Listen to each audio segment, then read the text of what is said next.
Hello, BookTube. We finished today what is only the second mandatory read-along on this channel. That is Charles Darwin's 1859 Bombshell on the Origin of Species. The book that, in my opinion, more than any other single book by a single author, changed the world. It's in this book that Darwin lays out, for the layman, in layman's terms, an entirely new conception of life on Earth. Not only how it exists in the present, but how it got this way. Which is evolution by means of natural selection. That organisms produce minute changes in each new generation, and some of those changes are better adapted for their environments than others, and this causes a struggle for survival that can eventually, over enormous lengths of time, lead to speciation. Those natural selection pressures working on populations rather than individuals. So no missing link, no silly creationist talk about your great-great-great-great-grandfather was an ape. No, nothing like that. It's a process that happens on populations. And the idea in Darwin's conception here is that over enough time, that will lead to the infinite variety of species that we see around us. And the reason the book was a bombshell was not because he laid out that nature might make nature, but that nature has always made nature. And that therefore there is no reason anywhere in this schema for supernatural beings. And no possibility if you accept the things that Darwin lays out in this book. And he does it so judiciously, so carefully and cautiously, that I don't believe that an open-minded person can read to the end of this book and not accept it, at least in Maine. And then you go out and read the 150 years since that's been done on the research. Richard Dawkins, the famous atheist and the famous evolution proponent, famously said that someone who doesn't believe in evolution, someone who doesn't accept it as a scientific fact, is either crazy or lying.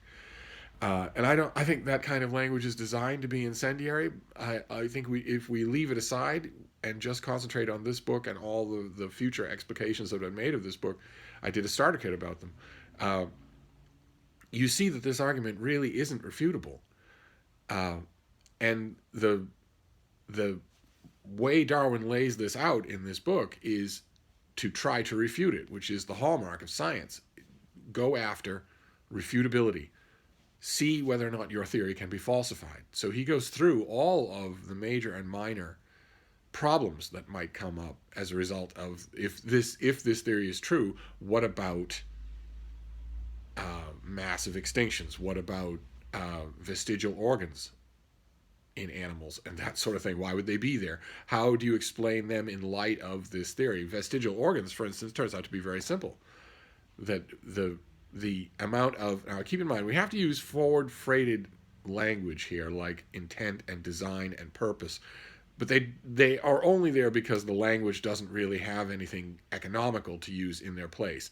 So, but acknowledging that, we see that when it comes to vestigial organs, for instance, it takes a lot more effort for the processes, for the forces of evolution by means of natural selection to remove a trait that's no longer useful than it takes to create one. So by that token, it stands to reason that organisms would have large numbers, that organisms late in their evolutionary development would have large numbers of features or organs that don't serve their original purpose or don't serve any purpose anymore. That's actually true, right? Darwin could not have known it, but that's true right down to the genetic level, where your DNA has lots of stuff in it, imperfect duplications, junk that isn't used anymore. But the effort to get rid of it would not only be greater than is allowed by the very premise of natural selection, but would also imply forward thinking. It would imply some sort of God who's able to look at, for instance, your genetic makeup and say, well, you don't need this, that, or that anymore, so let's get rid of it. When that's not how a blind process would work. And Darwin continues along those lines in the end of the book. We're finishing on the Origin of Species today, and I'm hoping that, especially those of you who are reading this for the first time, I'm hoping that you enjoyed it. Not just learned from it and maybe stood back a step and realized, oh, wow, all right, so this is where it all started. This is where all of the understanding that we have today, if you get a flu vaccine, if you are treated at a hospital with antibiotics, if you eat food that has been grown by large combine farms that you got from your grocery store, if you do any of those things and a million other things, if you rely on biomedical or agricultural science at all, then you are relying on the truth of this book, whether you realize it or not. And the more you think about it, the more you read about it, the more you will realize it. And it's kind of amazing to look at this book and think, okay, well, unlike other scientific developments that maybe might have had antecedents or something, or a clear line, this one doesn't. This one came from this book. It came from this bombshell that realigned the way we can think of the world. It suddenly gave humans the ability, a way to think about their world that was totally different from any way they had before, but that was logically consistent and shored up by evidence, which wasn't true for their previous ways of doing it. When we get to the end of the book, there was one objection to Darwin's thinking, to this new theory of his that he put forward, that wasn't scientific. There was one objection that underrode all of this stuff, that bothered Darwin a lot, and I believe it's why he chose to end his book on the notes that he did. The notes, I'm wondering if the rest of you think this, but the notes at the very end of this book are very different from a great deal of the rest of it. They are very outward looking. They are very exaltative. They're not, the tone of the language is not the same. It's clearly meant to address that one lingering worry, and that one lingering worry is not scientific. It's philosophical, if you will. It's personal. It's that in addition to removing any gods, from the equation, in addition to presenting this, what this book actually does is present a view of the world and of animals in the world that is entirely natural. It has no supernatural elements involved at all. In fact, supernatural elements couldn't work in it. And that has two effects. One is to remove gods from the equation and say, okay, well, this is a way that all living things would just ordinarily be. And gods are obviously attempts by one of those living things, and one of them only, to tell themselves stories. That's one result. But another result is a little more pernicious, and I think it was on Darwin's mind at the end of this book. And that other result is that in addition to removing gods, it seems to remove wonder. It seems to remove the ineffable. It seems to make humans just another grubbing species, scratching and grabbing for any evolutionary handhold that might give them an advantage in their environment and give their genetic material an advantage in the next generation. And I believe that it's this second objection, this second problem, not the removal of gods. Not the removal of gods. We live in the 21st century, and we are surrounded all day long now, always, constantly, by a world in which pictures or it didn't happen. We are, in the 21st century, we are more absolutely expectant of and dependent on immediate, irrefutable proof than any generation of humans has ever been. I don't believe that in the 21st century, especially don't believe that humans born in the 21st century, even to fundamentalist religious parents, have any predilection for unseen gods, for unseen paradises, for anything like that. If they're heavily taught, yes, but I think more than any other generation, the cell phone generation is just fundamentally at odds with a generational mind frame that says here is a whole raft of things you have to believe with no evidence. So it's not that. It's that even if you remove that from the equation, there's the pointlessness, the feeling of pointlessness, the feeling of, it's not just gods that are removed at the upper stories of the talk about existence. It's everything else that's magical or unique. Now, I agree with that.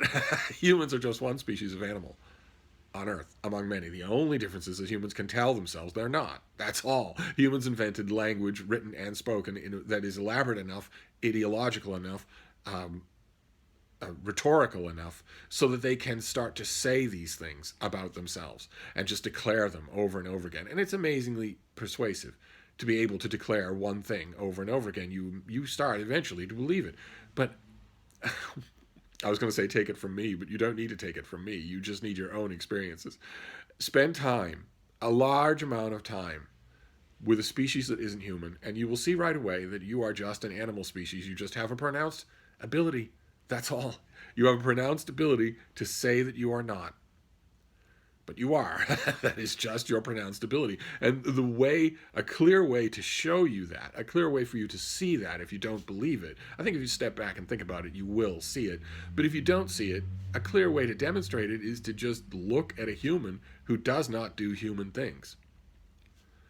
So look at a small child, or look at an adult human who has all the complexities, the personal and emotional complexities of an adult human being, but who has been maybe brutalized. Look at, for instance, the world has hundreds and hundreds of thousands of people who have been born into slavery. Look at one of those slaves. So there's no light in the eye. They've been beaten and starved. They were born a slave. They've never known anything else. They're not allowed to experience the world or see it. Sometimes we recover people like that from the holds of cargo ships or from the depths of jungles. Sometimes we recover them and try to rehabilitate them back into the arms of the human race. And when you see those people at first, before any effort is made on them, you are seeing a raw animal that is human. You are seeing what humans were for 200 million years. Before our forebrains had this enormous warped jump in size and complexity that led to two things. One, to humans being incredibly complex when it comes to ideation and language and all that sort of stuff. And also, two, that damaged the species. That jump was made so fast that sociological damages were made. Humans are a damaged species, a genocidal species. It shows from the very beginning. A small child given the power to kill a beetle on a driveway will automatically, without any training from any other human, without ever even having heard the word genocide, that small child will immediately want to kill all bugs on driveways. All of them. Everywhere, on every driveway in the world. And we just take that for granted, like breathing humans do, because we've all been like that, and we've always been like that. But that is not normal. That is a drastic, species-wide genetic defect. Humans are a homicidal, genocidal species. Both those things happen at the same time. And leaving aside the genocidal stuff, that's a rant for another day. The massive and sudden increase in our ability to idealize made us think we were radically different. And that is not true. That is not true. We have a suite of traits as humans that we do better than any other species, and every other species has something like that. Maybe not minor, forest deer in Indonesia, but for instance, let's say canines, the broader species, the broader group of canines, so not just the dog on your couch, but also all the wild canines in the world. They have a suite of, if you boil it down to generalities, they have a suite of abilities for their species that are enormously exaggerated, far greater than human beings. Their ability to attune to their senses, to smell, to hear. I would argue the solidity of their social bondings. That's what they do really well, and humans have things that they do really well. But so my point there is that second sort of intangible thing that is removed by this book, the wonder, the specialness of humans, should be removed. The world would be a better place if humans remembered that they are just one animal species among many. For instance, among the many improvements, there'd be a lot more animal species in the world. Humans kill them willy-nilly because of the other defects that I talked about. And I think that Darwin was aware of that as he was wrapping up this book. I think he was aware that its structure not only removed gods from the world, but also removed that element of wonder, or seemed to. And he addresses that directly in the book's famous ending. And I wanted to read that to you as a way to finish this mandatory read-along. Now, there's not going to be another one, not going to be another mandatory read-along this year, so don't you worry. This is the last famous paragraph of the Origin of Species. It is interesting to contemplate an entangled bank clothed with many plants of many kinds, with birds singing on the bushes, with various insects flitting about, and with worms crawling through the damp earth, and to reflect that these elaborately constructed forms, so different from each other and dependent on each other in so complex a manner, have all been produced by laws acting around us. These laws, taken in the largest sense, being growth with reproduction, inheritance, which is almost implied by reproduction, variability from the indirect and direct action of the external conditions of life, and from use and disuse, a ratio of increase so high as to lead to a struggle for life, and as a consequence to natural selection, entailing divergence of character and extinction of less improved forms. Thus, from the war of nature, from famine and death, the most exalted object we are capable of conceiving, namely the production of the higher animals, directly follows.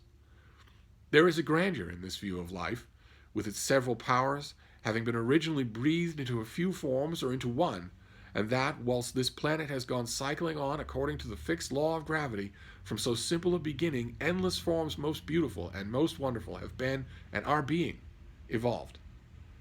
That is Darwin's best attempt, I think, marvelously eloquent, to console readers who feel the loss of that intangible something.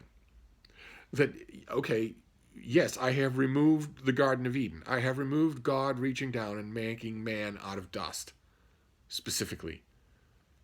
But think of it this way. You're part of an incredibly old and incredibly beautiful ongoing process of creation. And isn't that a consolation? I don't know if it is. I don't know if it is a consolation. I'll be interested to hear from the rest of you what you made of this book. This is our second only mandatory read along. There's not going to be another one until the spring. I know already exactly what it's going to be. I'll give you plenty of warning. But this wraps things up. We're finishing on the Origin of Species. So this new Penguin Classic that I bought specifically from Book Depository for this read along will now go on the Penguin wall, and I will move on to other things. But I will wrap this up with my usual exhortation at the end of a read along, which is tell me everything. Tell me everything. Now that you're finished with this book, tell me all your impressions about it. I can't wait. But I'm going to wrap this up for now. I will be back. Thank you, BookTube.